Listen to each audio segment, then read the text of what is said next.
सीतामढ़ी का बाजपट्टी विधानसभा इन दिनों काफी सुर्खियों में है। ऐसा लगता है कि 2025 के विधानसभा चुनाव में बाजपट्टी में कुछ बड़ा खेल होने वाला है। यूं कह सकते हैं कि सीमांचल की तेज लहर और मुन्ना मंसूरी के वर्षों की मेहनत ने AIMIM के हक में तूफान खड़ा कर दिया है। जिस तरह से सभी वर्गों के मतदाता AIMIM में जुड़ रहे हैं, इससे साफ झलकने लगा है कि बाजपट्टी में पतंग को उड़ने से कोई रोक नहीं सकता। मुन्ना मंसूरी ने कहा कि पूर्व मंत्री रंजू गीता के गांव के लोग एक अदद पुल को तरस गए हैं। वहीं हवाई नेता को साफ बता दिया गया कि पार्टी का टिकट कोई प्लेटफॉर्म टिकट नहीं, जो 10 रुपए में मिल जाता है। टिकट के लिए अपने क्षेत्र में वर्षों काम करना होता है। मतदाताओं के दुख दर्द को समझना होता है। उसके हर दुख दर्द में खड़ा होकर दिलों में जगह बनाना पड़ता है। अभी आप लगातार बाजपट्टी विधानसभा क्षेत्र में कैंपेनिंग कर रहे हैं, आपको क्या फील हो रहा है? आज बाजपट्टी विधानसभा में जिस तरह हम लोगों से जनसंपर्क कर रहे हैं और लोगों से मिलना जुलना हो रहा है, अल्लाह का शुक्र है, बड़ा लोगों का प्यार मिल रहा है।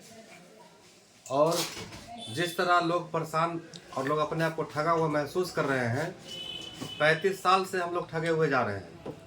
किसी ने 15 साल ठगा, किसी ने 20 साल ठगा। अब की बार इंशाल्लाह हम लोग ठगने वाला काम नहीं करेंगे, ठगाएंगे नहीं। आपके अलावा भी क्षेत्र में कई लोग ये दावा कर रहे हैं कि AIMIM से हम लोग भी हमें टिकट मिल रहा है, इस पे क्या कहना चाहेंगे आप? देखिए सर, पता क्या है, ये कोई रेलवे का प्लेटफॉर्म टिकट नहीं है कि जाइएगा और जाते के साथ आपको 20 रुपये, 10 रुपये, 50 रुपये देकर मिल जाएगा। ये पार्टी का टिकट है। पार्टी उनको टिकट देती है जो ज़मीन से चल करके मेहनत करके आता है, तब जा कर के पार्टी हर चीज़ पर नज़र रखी हुई है कि कौन पार्टी के लिए क्या कर रहा है। और पार्टी जो है बहुत अच्छी तरह समझ रही है और चिन्हित करके ही टिकट देने का काम करेगी इंशाल्लाह। आप लगातार क्षेत्र भ्रमण कर रहे हैं, लोगों का कैसा रुझान आ रहा है आपके पार्टी और आपके प्रति? देखिए, हम एक लंबे समय से अपने सीतामढ़ी जिले के बाजपट्टी विधानसभा को तैयार कर रहे हैं और जन जन तक, हर घर तक पहुंचने का काम कर रहे हैं। जिस तरह से हमारे बैरिस्टर असदुद्दीन ओवैसी साहब का पैगाम, कोई भी ऐसा घर, कोई ऐसा वार्ड 42 पंचायत तीनों प्रखंड में नहीं है जहां तक हमने पहुंचाने का काम नहीं किया है।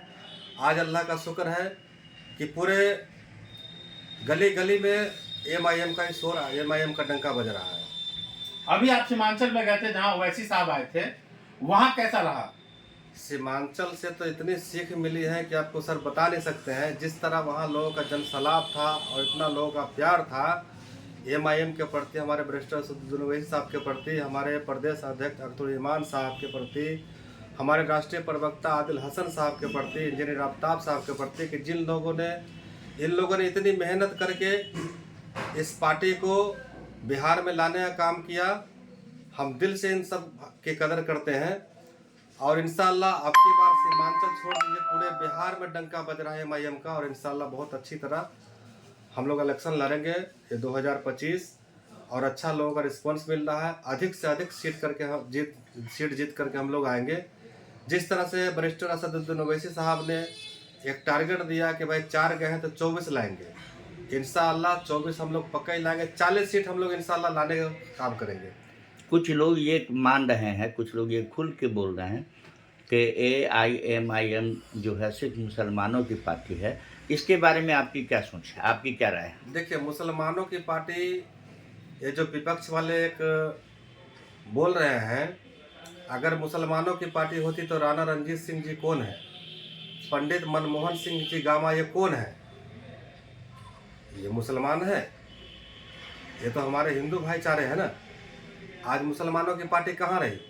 आज हर स्टेट में, हर जगह आज हमको जितना हिंदू भाईचारे का जो समर्थन मिल रहा है, हर बिरादरी का समर्थन मिल रहा है।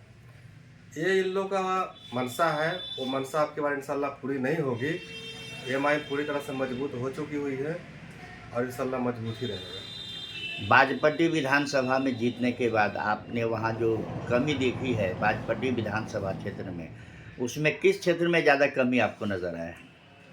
सर, मैं इस बात का जवाब को बाद में देता हूँ। जिस तरह से हमने सीमांचल के सर्जरी पे देखा, हमारे प्रदेश अध्यक्ष अख्तर ईमान साहब ने 800 करोड़ रुपए का काम किया। अगर ये 4 विधायक नहीं जाते भागते यहाँ से तो सीमांचल का भला और ज़्यादा अच्छा होता। रह गई हमारी सीतामढ़ी बाजपट्टी की, तो बाजपट्टी हमने आपको पहले भी कहा है कि अपने आप को ठगा हुआ महसूस कर रही है और इंशाल्लाह आपकी बार वो ठगने वाला काम नहीं होगा। सब ने देखा है, चाहे आरजेडी वालों का विधायक रहा या जेडीयू वाले का विधायक रहा। आज मान के चले जेडीयू वाले के विधायक रहे, हमने देखा मधुबन की सरजमी पे जो विधायक जी का खुद का घर वहीं से रास्ते में कुछ ही दूर के नज़दीकी में है, तो ये पुल आज तक नहीं बना है। पता नहीं कब वहाँ कोई हादसा हो जाए, अल्लाह से दुआ करते हैं किसी तरह का हादसा ना हो, लेकिन किसी भी वक्त वहाँ हादसा हो सकता है, वो पुल गिर सकता है, टूट सकता है। उसके अलावा कोई रास्ता नहीं है उस क्षेत्र में जाने के लिए। गोया के हर पहलू पे आपकी नज़र है बाजपट्टी विधानसभा क्षेत्र में। जी जी बिल्कुल बिल्कुल, हम कह तो रहे हैं कि तीनों प्रखंड 4200 पंचायत और सारे वार्ड तक हम लोग पहुँचने का काम किए हैं।